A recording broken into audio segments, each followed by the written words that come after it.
In this episode of the Texas Private School Podcast, Lutheran South versus the Woodlands Christian Academy in a District 4 power struggle. Fort Worth goes to war in North Richland Hills.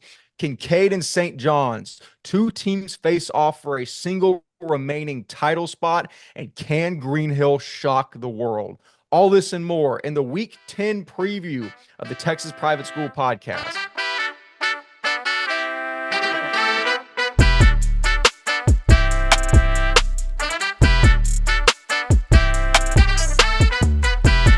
Hello and welcome back to another episode of the Texas Private School Podcast. As always, I'm one-third of your hosting crew, Wes Tolleson, joining you from Dallas, Texas. Walker Lott phones in from College Station, Texas. Ryan Schroeder from north of the Red River in Oklahoma City, Oklahoma. Gentlemen, it has been a fantastic season up to this point, and now we are seeing some games that matter for all the money, more or less. Two specifically, as the SBC always seems to participate in the fun a little bit sooner than TAPS does, but we will get into those games shortly. First of all, Walker Lott, a lot of things going on around the space. Number one, how are you doing? Number two, fun week ahead. No, this is good. We just posted our last week 9 recap, which is a 2 out of 10, guys, on YouTube, which is great to hear. I know. Awesome.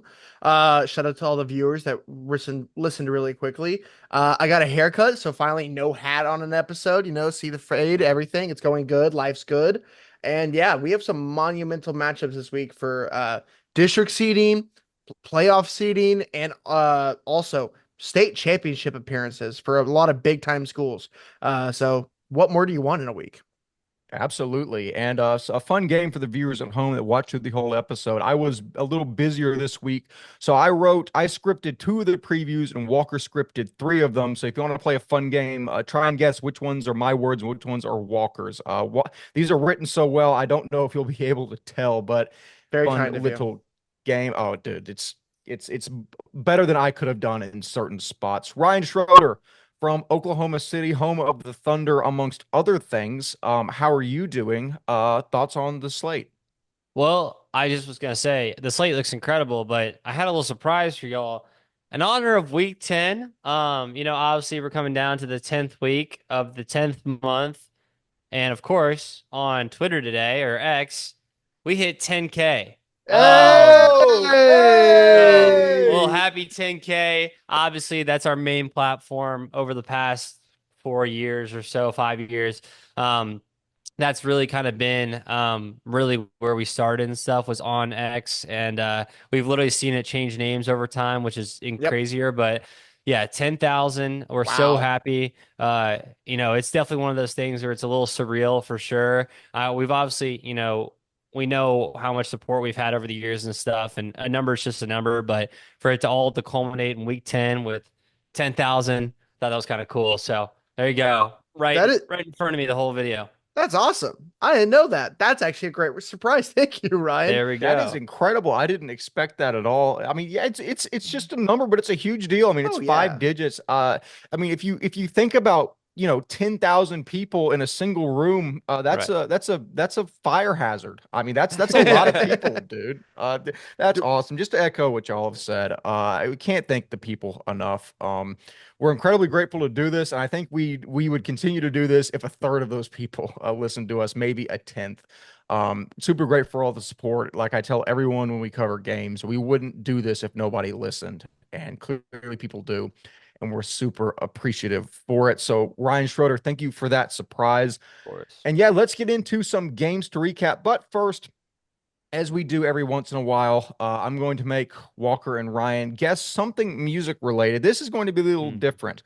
So this song that I'm going to play is it's a sample of a well-known song that both of y'all will know. But I want to see if y'all can guess from the music of the song what song is sampled. So you're going to hear the original track and you're going to guess what the very, very popular song is that samples it. Everyone clear? Okay. Yeah, I get it now. Okay, let's do it. We'll see. We'll let it ride. I'm going to let it play through a little bit. It might take a while. If it takes a while, I'll get to the point that it makes it pretty obvious. But without further ado, this song is called My Song by Labi Siffre. This is my song. Okay, I have a guess. What is it?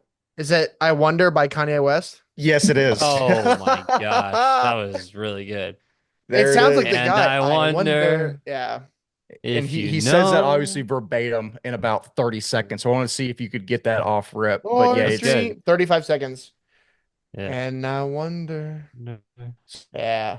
so 30. it's funny, and this is the last thing I'll say before we actually get into it. But I've got a gigantic playlist of it's called Chopped. It's pretty much all the songs I hear, and I realize it's a Kanye sample. I just have the song in the Kanye sample. It's like 45 like songs. That's good. So I was listening through a random playlist and I heard that. I heard the first piano riff. I'm like, oh my God, that's I Wonder. But Yeah. yeah, I just thought about that.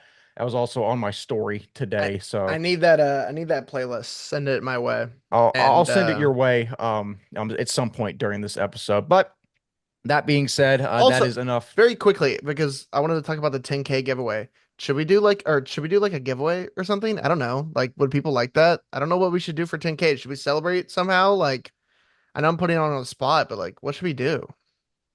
I think that's worthy of if we've got a merch item laying around, we could, I have a hat or so. yeah, we Yeah, can come on. find a way to like shuffle our Twitter followers and be like, hey, you win. Little care package. Yeah, Right. we Care do something like that. package. Yeah, I we don't do know. something like that. So That'd be fun. yeah, look on our IG story this week. Maybe we'll do that. I don't know. We'll see. Also, happy Halloween. I think this comes out on Halloween. So Yeah. happy Halloween, There you everyone. Yeah, That's it. yeah. That being said, we definitely didn't forget the Halloween costumes. You will see that on the recap episode where we will be celebrating that. I'm dressed up as a Dallas Christian Charger this episode. I'm just gonna I'm the master of all four elements, the avatar, I guess. Ryan And Schroeder's a I- podcaster. And I am Ryan Schroeder. Which excuse me, What better costume do you want than Ryan Schroeder? Ryan Schroeder's honestly? dressed up as a man that's gonna blow a pick record lead. Absolutely. Oh, Here, all here. right. All right, we will get into the pick records next episode. But as for now, let us start with our 5 games of the week, beginning down in the Woodlands. Lutheran South at TWCA. The Woodlands Christian Academy is a 2.5-point favorite. Lutheran South will travel up to the Woodlands on Friday in an all-important battle for playoff seeding after coming into the season with significant hype and impressing early. LSA has fallen off a bit of a cliff, facing domination at the hands of St. John's, Second Baptist, and a narrow loss to Fort Bend Christian last week. This should be sounding alarm bells in Lutheran South. And that was with their top receiver / athlete, Braden Robinson, back as well, which does not bode well for the Pioneers. Flipping sides to TWCA, I'm still super high on the Santiago Fernandez to Bo Ellis connection, which is over 60% of the Warriors' passing attack. Adding in Grayson Boger, Prince Holiday, and Braden Hinty, they're all dogs as well. And I quite frankly don't think this game's close. I'm going to take TWCA by 3 scores here. I'm going to go bold. Me going bold in the past has come back to bite me, but I really like TWCA mostly because of Fernandez to Bo Ellis. I think that quarterback to wide receiver connection is as good as it gets in Division II. It's up there with Cannon Toon to Alan Thomas, etc. I'm really high on the Warriors. Give me TWCA. Walker.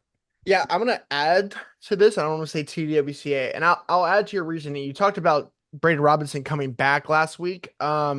I don't think he is coming back this week too. If you watch the Minute with the Intern segment, our guy on the field last week, Bradley Hanna, said he had a great game against Fort Bend Christian, but went down with injury. So if that's another injury and he's out for another week, it doesn't look well for Lutheran South. Gonna be interesting to watch there. You talked about the passing attack, which I believe is great. I want to talk a little bit more about Prince Holiday, the defensive lineman they added in this year. He was a major addition and a major piece of that Second Baptist close game. And I think he's having a pretty sneaky, one of the best defensive lineman seasons in TAPS D2 this year. He has been great so far this season. And I think him and Grayson Booker on defense is really going to set the tone for this TWCA team. I am trying to figure out my final game for Friday, and this might be one of it. So I might be on the sidelines for this one. Stay tuned. There we go, Ryan Schroeder. Yeah, I mean, I was really high on Lutheran South. I thought they had a lot of pretty good wins throughout, just like convincing wins, I'd say. Probably not good wins, but convincing wins earlier in the year. Obviously, the Houston Christian one is the one that stood off immediately. Hyde Park was convincing. John Cooper, like those 3 wins where I was like, wow, 35 points on St. John's. I was really thinking this Lutheran South team was something else. Obviously, they get smacked by Second Baptist, and then last week the loss to Fort Bend barely doesn't bode well for how well they look. On the flip side, Wilderness Christian quite literally looks like one of the top 4 teams in Division Two.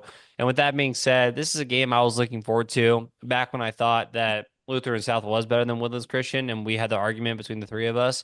It was me against both of y'all, and I can now stand here and say, well, LSA is probably not the better team, not even close. And I think Woodlands Christian not only is a top 4 team, they're probably a Final Four team when it comes down to the end of the year. And with that being said, they're going to beat Lutheran South by probably 2 to 3 scores, especially with the injury, probably closer to 3. I'd have to assume you're right there, mostly because you echoed my prediction. But also, as I've said many times, we have been wrong before. It will be interesting to see if we are wrong again. I doubt it in this spot. Let us move up north to North Richland Hills, where we see All Saints at Fort Worth Christian, where All Saints is a, brace yourself, 31.5 point favorite in this game. Let's take it back. This goes back to the TXPS retreat where Landon Gigliotta and Gavin Parkhurst were talking about this game to see who is the best team in Fort Worth. All Saints has dominated in district play, outscoring their opponents 143-41, with an offense consisting of Rice commit Gavin Parkhurst, Quamante Williams, and Cole Powell Freeman. It is a scary sight for every team they have played thus far. Defensively, the big 3 of the front 7 of Army commit Jacob Maynard, TCU commit Blake Robinette, and K-State commit Dalton Knapp lead an impressive defense that has terrorized their district opponents. On the flip side, Fort Worth Christian has had a great season featuring 6 wins, with their only fault being a bad one against Second Baptist and a close one that should have gone their way against Midland Christian. The offense of Fort Worth Christian averaged 41.8 points per game in their pre-district slate, but in district it has been quite a different story. The Landon Gigliotta-led offense has only averaged 21 points, with the highest being 27 points last week against SCS. With Cade Cropholler being out for the season, Gigliotta relies on Aiden Abercrombie, Grant Golly, and Bo Pearson to carry even more of that load. Fort Worth Christian is always known for their offense, but this year the story might be their defense, which is led by their defensive line with superstar Tucker Ashford on one side and D1 recruit Adam Burns on the other. This defense only allowed 13.6 points per game in pre-district, and if it wasn't for that 48 points that second put up on them, it would be under 7 points per game. In district, it's even better, only allowing 11.3. However, it would be foolish to take anyone except for All Saints in the spot. Listen, Fort Worth Christian's defense has been good, but when they play top-tier talent like Second Baptist, it's gotten exposed. And I think if there's a team that could expose it further, it's All Saints. And I do want to point out the asterisk that, we came to learn later that game was played in pretty adverse weather conditions against Second Baptist. But the problem is, Second Baptist offense had to play in that too. And if Second Baptist offense in a monsoon can put up that many points, I would assume All Saints can do similarly, Walker. And I'll say this, that game, the rain stopped before the game even started. You know what I mean? The field was a little bit wet, but it was not like it was a monsoon that entire game. So you would think that would affect the offense more than the defense. Right. So I just think they were off that game. Granted, football's football. Anyways, for my pick, I take All Saints. I'm going to take All Saints big. I think that that little rivalry that Gigliotta and Gavin Parkhurst had at the retreat was fun, and I think it kind of carries into this one. It was just banter there, but I truly think it's something there where it's going to be a little bit of a fun one, and I think All Saints just blows them out of the water. Give me All Saints 31.5. I think they cover and more. I mean, what do you want me to say? All Saints is a top 3 team. I mean, we just mentioned this last night, or not last night, 2 days ago, maybe. I guess is when what is it in podcast years? 2 days ago. Sure. No, when we said on the episode on the recap, I told you All Saints is a top 2, top 3 team in all of private school. It literally is Liberty, then potentially Kinkaid and them, because they have wins over Parrish and Prestonwood. And with that being said, it's like, Fourth Christian's good, but y'all are exactly right. Like a loss to Midland, a two-score game against Southwest Christian, like that stuff can't happen if you want to be a top dog. The fact they went 6-2 actually surprised me a lot more than I realized. I didn't realize they went 6-2, but the competition wasn't as fierce as I would have thought a non-district schedule for this type of talented team would have. And it showed that they were just beating teams by 40 plus, when in reality they weren't a 40 plus beat type team, in my opinion. And with that being said, the only reason I said that is because against true competition like Second Baptist, like All Saints and stuff, they will be exposed. And I think you're exactly right, Walker. I think it's a 40 point game. I mean, this is teetering, in my opinion, not to be rude. This is teetering on Liberty Nolan Catholic type score, in my opinion, of like a 62-0 type ball game, in my opinion. Ooh, that's bolder than me. I know, but like I don't see the All Saints, or I don't see the what's called the Fourth Christian offense putting up many points, if any at all. Well, No, and with the playmakers that All Saints has on both sides of the ball, I don't like a Liberty All Saints compare. I mean, a Liberty Nolan Catholic comparison is kind of crazy, but it might be less crazy than calling this a close game if you put it in perspective. I'm gonna stick if the line, like we're saying, is 31.5. That's pretty accurate. I'm gonna say Fourth Christian covers narrowly, just to hedge our bets a little bit and maybe not get as much flack if the And crazy cuts the happens. lead to But 28. Just kidding, just kidding. That's Chris Paul, it's a huge three to cut the lead to 28. But yeah, no, we're gonna take All Saints in this spot and see if anything else materializes. Let us go down to the city they call weird, Houston St. Thomas at Austin St. Michael's. St. Thomas, another big number, is a 34.5 point favorite. crazy. All right. That's The crazy. battle for the second spot That's in crazy. TAPS Division 1 District 2 happens in Austin this Friday night as the Eagles of St. Thomas travel to face the Warriors of St. Michael's Prep. This matters a ton as the winner of this should get a bye in the first round of the playoffs and not have to face the probable foe of the winner of that TCA Addison Nolan Catholic contest. St. Thomas started rough, but they have looked great in district besides that Antonian game. Roy Thomas Jenkins has weapons all over the place in Javon Waldron, Nate Tidwell, Logan Branting, Derek Stevenson, and Oliver Labuya. On defense, Coach Davis has a great linebacking core of seniors Cooper Davis and John Carr III, as well as junior Liam McCarthy. While junior prospect Obina Ume will be coming off the edge, wreaking havoc, and seniors DeMarcus Baptiste, Elijah Henry will be there in the secondary. St. Michael's has shown the struggles of last year are no more, with their only loss of the season coming to the district favorites, Antonian. Quarterback Nico Anderson has proven to be one of the top sophomore quarterbacks in TXPS, and with weapons around him, with star senior Utah Anderson, as well as senior wide receiver and linebacker Ben Brophy, senior defensive lineman Miller Boshank, and junior wide receiver / safety Pierce Kovacs, they certainly look ready to go. However, I'm going to take the proven commodity in St. Thomas. 34.5 is a crazy, crazy spread. Take St. Michael's to cover that number all day and twice on Sundays. I just think St. Thomas, although struggling in the early season, outside of that Antonian game, have looked good in district. St. Michael's, again, Nico Anderson and Utah Anderson are studs, two of the best players in the district. I just think that St. Thomas, while they're young in spots and have struggled against really good teams, I don't think St. Michael's is that elite caliber of talent that has caused St. Thomas to struggle. I'm going to go chalk as I have done in the past and maybe has kind of hurt me on the podcast so far, but I'm going to take St. Thomas to win this game and set themselves up well in the playoffs. Walker. You're gonna do that to our own intern, Jake Garcia. You're not gonna pick his squad. How dare you? That's crazy. And I'm gonna do the same thing. Houston St. Thomas in this one. I I want to pick into St. Mike's. I love Nico Anderson. I think he's gonna be one of the top players in 27. I think he's legit. And I've raved about Utah Anderson as long as we've had this podcast. I really like this team. This is the other game that I might be going to, so FYI. But I like Miller Bonsack. They have pieces, man. I just think after watching St. Thomas last week, I think they have some dudes, man.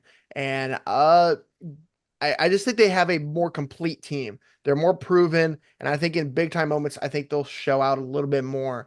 But definitely, it's definitely not 34 and a half. This is a two-score game at the most, in my opinion. But I think the Eagles come out on top. I'm in that same boat, right? I mean, 34 and a half is unlike the last game. It will definitely not be that. The fact, okay, just think about this. This spread is higher than the last one, by the way, which Massey, I don't know what you're saying there, but that's definitely something crazy. Yeah, this game is close, man. St. Mike's is definitely one of the better teams that we've seen come out of that district. I mean, from a matchup against the North perspective, when it comes to playoff wise, like you don't want to see St. Michael's as a North team, like in my opinion. Like I think, Bishop Lynch seeing St. Michael's, Legacy seeing we don't no one wants to see them, right? That's not an easy team. And with that being said, Houston St. Thomas is better. Coach McGuire and those boys have them working. And there's a reason why they're the second best team in this district, in my opinion, and it's proven. Antonian has really shown out this year, but Coach McGuire has gotten things rolling again, and I think they're going to show, even in the playoffs, that they're one of the top four teams. Not top four teams in total, but with how the bracket lays out, they'll be in the semifinals. Correct. I think that's a good way of putting it and a good way to wrap that game up. Let us move to a game that has been one of my favorite scripts to write so far for this podcast.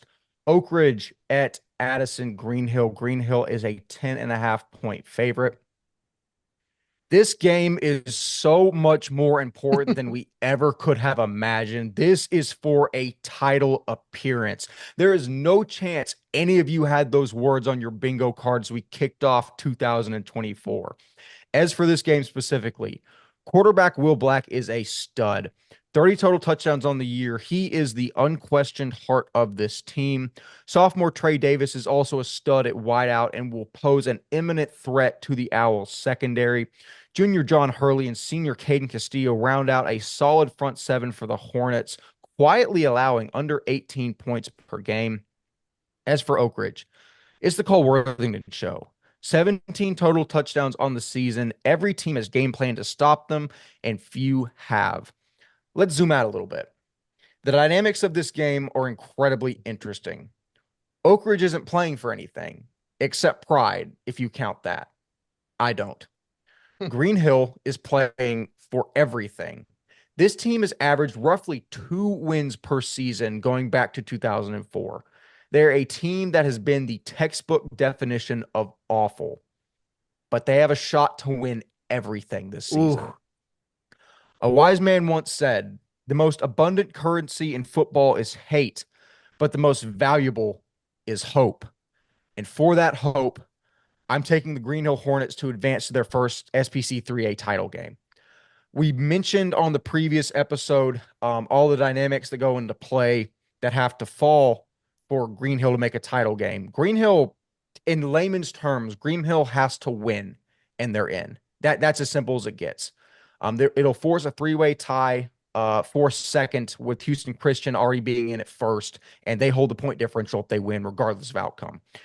I can't believe I'm saying those words out loud, because Greenhill has been the butt of every joke, the dog in every fight, and somehow Coach KJ Williams and staff have come in and gotten this team in a position to win everything. It is the best story of the season so far, and far be it from me not to pick that story in this spot. Give me Greenhill. I will be live and on site at this game. My first time ever at Greenhill Christian. Walker, I'm incredibly excited for this game. I'm taking Greenhill. I am curious to know your thoughts. When we talked about Coach KJ going there, and we say it because we want to show pride or show support to the guys we love and guys we respect in Texas high school football, and we're saying, you know what, he can do good with Greenhill. Like, it can be something. Probably all three of us in the back of our mind, it's like, this isn't going to happen for a while. This is definitely not going to happen in year 2 where they have a chance. Holy cow, Luka Doncic. Sorry, shout out to Luka. I I'm just so proud of this team for the buy-in. You see the school, right, doing this whole new weight room and athletic facility. They're putting in money. They're believing in Coach KJ. They're believing in this team to truly be something. They've always been good at basketball over the years, right? They've always had good sports, but it's never been football. And you see the buy-in from these guys, and you just gotta believe. I love to. I don't know if you've ever seen a show called Ted Lasso, but there's a sign that he hangs up in his locker room called Believe, right? And that is, in the words of Danny Rojas, football is life, and you just got to believe, man. And I will believe in the Greenhill Hornets in this one, man. I how could you not? How could you not? I will take this every single day of the week to believe in this team to get to where they are. Remember this. They should have beat Houston Christian. They did beat Trinity Valley. Right now, they're looking like the hottest team in SBC 3A this year. And you gotta ride the hot hand. Give me Greenhill. Ryan Schroeder, two of us are on the side of history. I am curious to see if you take a similar stance. Yeah, a wise man once sat on some stairs in 2018, in the winter of 2018, and I think about January or February. A wise man once sat on some stairs, and they were heated stairs. Yeah, that was at Greenhill School, because Greenhill has been a school that has been, like y'all said, good at a variety of sports of the year, whether it be soccer, basketball, most notably sending multiple guys to Vanderbilt with Noah Shelby, and Lee Dort and company. They have sent many players over the years to high level areas and across all their sports. They have a swimming pool on campus and indoor swim. This is one of the nicest schools in all of TXPS. And for some reason, they can't bring kids in for football, is what I don't know how, but it has never happened, right? Switch up some coaching staffs, and you still go 1-2 first 3 games of the season, right? You lose a heartbreaker to TCA Addison down the street. You get a win against Mercy Culture Prep, and then you lose another one to another Dallas SBC school in St. Mark's. Overall, the season feels downhill, but you got to focus up. You get a win against JP2, and the district slate moves on. This team has been absolutely incredible. Like y'all said, Houston Christian game could have gone either way. Should have gone one way over the other.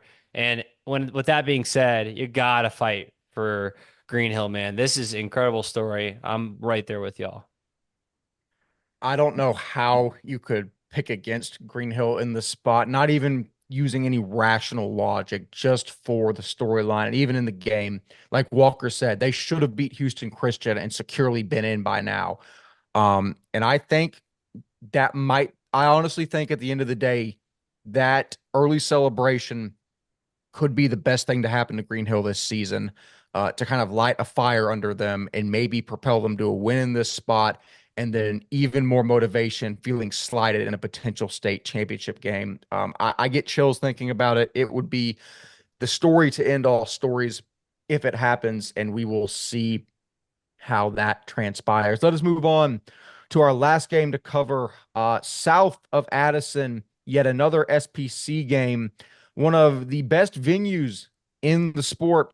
Kinkaid versus St. John's. Kinkaid is an 8.5-point favorite at Rice Stadium. Falcons, Mavericks. The battle for a title game appearance is again at Rice Stadium. After doing the math like Oppenheimer in the movie, St. John's needs to beat Kinkaid by 3 or more to get in the state title game. Walker, Ryan, and I spent about 25 minutes before the episode going through all possible scenarios to realize we'd figured the answer out in the first 2 minutes of doing the math, that because of point differential, St. John's needs to win this game by 3 to be in. That is the math. So in terms of the game specifically, Bel Air Episcopal has already finished their matchups versus Kinkaid and St. John's. If they win versus John Cooper, they're in. By the way, all that math is contingent on Episcopal beating John Cooper. If Episcopal loses to John Cooper, everything's screwed and EHS is out. However, if EHS wins, they secure a 4-1 district slate and a state title game berth, and then rush to their phones to see the results of this one to see who they will play. You know the players for Kinkaid: David Capobianco, Wayne Shanks Jr., and Jordan Manuel. For the Falcons, make for a great offense with Topher Carlson, Jackson Stanley, and Cooper Chambers helping out defensively. for St. John's, yes, of course, you have Shea Quinn, Yaya Mir, Wyatt Childress, and others, but you all know who this game comes down to. It's Cole Allen, the most electrifying player in the SBC and possibly TXPS as a whole, was so close to making the title game last year as a junior, but Miles Rader and Kinkaid knocked them out in a close one, 35-21. The Harvard commit has one last chance to etch his name into the St. John's lore and knock out the favorites and bring his Mavericks to a title game in his swan song. But it's not going to happen. Kinkaid is going to win this game. I love St. John's. I love Cole Allen. I think at this point in the season, the entire defensive game plan is schemed to stop Cole Allen because that is virtually the only way St. John's can win games. If anyone's going to stop that, it's Larned, Cooper Chambers, and this defense. I truly believe that. I don't know if this game is particularly close. It should be, and it might be close just because there might not be a whole lot of offensive production, but I think there's a solid chance St. John's is held under 21 points in this game. I'm a huge fan of Kinkaid's defense. I think the offensive pieces are also there with Wayne Shanks, Jordan Manuel, Capobianco. The entire coaching staff and tree in the SBC flows from Kinkaid and Larned. And I don't think the Grand Master falls in this scenario. I'm going to take Kinkaid to win this game and match up with that perennial game against EHS in the title. Give me the Falcons. You know, I've been the biggest believer of St. John's, I think, on this pod all year. I've always thought this is the team. This is going to be the year. They almost proved me right against Bel Air. I thought they were going to do it there. I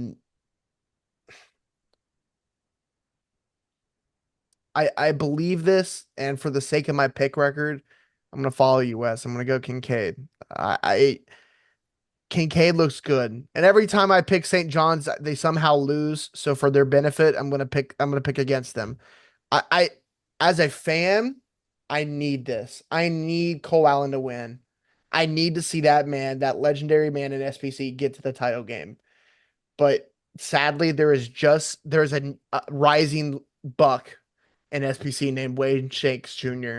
that's gonna take that crown away from him before he even gets to wear it, and I just think Kinkaid's gonna do it, man. I disagree with you though, Wes. I think you said they'll score under 21. I disagree with you there. I think this is a battle. I think both defenses are pretty good, and I say this is a one-score game. I just see it going the Falcons' way at Rice Stadium again. And all I will say is last year, it was one of my first times I ever truly criticized the team was them. They didn't use Cole Allen enough in that game because they just didn't. I hope they do this time. This is his last ever game, maybe in a Maverick uniform. Let him do whatever he can to bring them home. That's what I'll say. Ryan Schroeder. So I said this for the EHS game, and it was an overtime game, and maybe I wasn't entirely right, but I told you one thing, right? If you go back to the episode that we released before that game, I said, like we've all said, you got to stop one guy. You got to stop one guy, and the game plan has to be stop one guy. I think Wes or Walker or one of y'all said, don't you think other teams have tried to game plan against that? And I'm like, of course they have, but no one, if anyone's going to be able to do it, it's EHS. And EHS almost wasn't able to do it themselves, right? Like Cole Allen is clearly taking over to a point where, he can't play more than, what's the math on that? 48 minutes is high school football. Yep. He's played over 48 minutes, right? Like he's gassed at that point, right? So saying that he plays both sides of the ball, but overall, this is what I'm going to tell you right now. Kinkaid, in my opinion, is that 1, 2, 3. They're in that 2-3 slot with All Saints. I said that earlier on the episode, and I'm not joking. When I listened to the Gunner broadcast, because I'm going to bring it up every time, when I listened to that, I told you, I'm like, oh my goodness, Kinkaid is actually like that this year. They go out and beat regions. They go out and keep winning across this entire platform. They stormed through the rest of the slate. To think I'm not going to pick them now would be a wrong decision because I'm definitely going to pick Kinkaid. But let me say this. Cole Allen is Cole Allen. I was wrong, I guess, in some aspects of like you got to be able. Someone's gonna be able to stop him eventually. They don't. They don't stop him. They don't stop him. And I think Walker is exactly right on this. I'm against you on West too. Oh, I'm against you, West, on this as well. The EHS Kinkaid game was 48-45, right? Or EHS St. John's game was 48-45. Like the teams are gonna have to score points. Like that's just gonna how it's gonna be. The offenses are good enough. I think it's a shootout. I think it's a one-score game as well. But give me Kinkaid as well. Yeah, I'm gonna stick strong to my take and think that Kinkaid's defense holds here. I mean, I agree, but then you saw in the last game against EHS, right? They only Yeah. scored 16 points on offense. Like they kind of play to the level, and I'm not saying I think EHS is legit too. I think like these games are legit. I think all three teams are pretty dang close. I don't know which way you're going, man. I really don't. I want to go back on. Sorry, you're exactly. I think something I didn't realize. Sorry, something I didn't realize. They held Second Baptist and Regents and EHS to 14, So no, 7, and yeah, 15. unreal That's defense. actually that's super impressive defense. Actually, I don't know. I don't know what I believe. Every actually. coach I talk to says that this Kinkaid defense is one of the best in TAPS and TXPS. Yeah, that's fair. And That's TXPS, fair. not TAPS. But like they better show it out because you are facing the guy who kills defenses when he goes against them. You know what I mean? That's fair. That's fair. That's fair. yeah, absolutely. That's kind of the big storyline to watch here. Also, just in layman's terms, as an overview for this game, as simple as we can make it. St. John's has to win this game by 3. That's as simple as we can make it. And that's really all you need to know. If you're a sicko like the rest of us, you can listen to all of the theories and breakdowns. But for things to stand, EHS has to beat Cooper. St. John's has to beat Kinkaid by 3. And then that would be St. John's versus EHS in the title game. If St. John's loses or wins by less than 3 points and EHS beats John Cooper, then it's Kinkaid EHS, which appears to be the most likely scenario. I make my head hurt trying to figure all that out. And that's Aggie math for you because that's not even that difficult. But, Walker and I can wax poetic on Aggie economics, math, etc. All that being said, that concludes all of our content for this episode. We are getting into crunch time, folks. It is my favorite time of the year. Teams are starting to battle for their very survival, and it makes for great content, if nothing else. Good luck to everyone competing. I remember these days vividly, and although no one in this program ever got to win or compete for a state championship, it's still a fun time to watch all of you do that. That being said, barring any further comment from the Peanut Gallery, thank you for 10,000 followers. We love what we do. We appreciate everyone that supports us. I can't think of a better way to sign off this episode, so I'll do it here. As for myself, as for Walker Lott, as for Ryan Schroeder, we have been the Texas Private School Podcast, now boasting 10,000 followers on Twitter. We will see you in the Week 10 recap episode on Monday. See you later.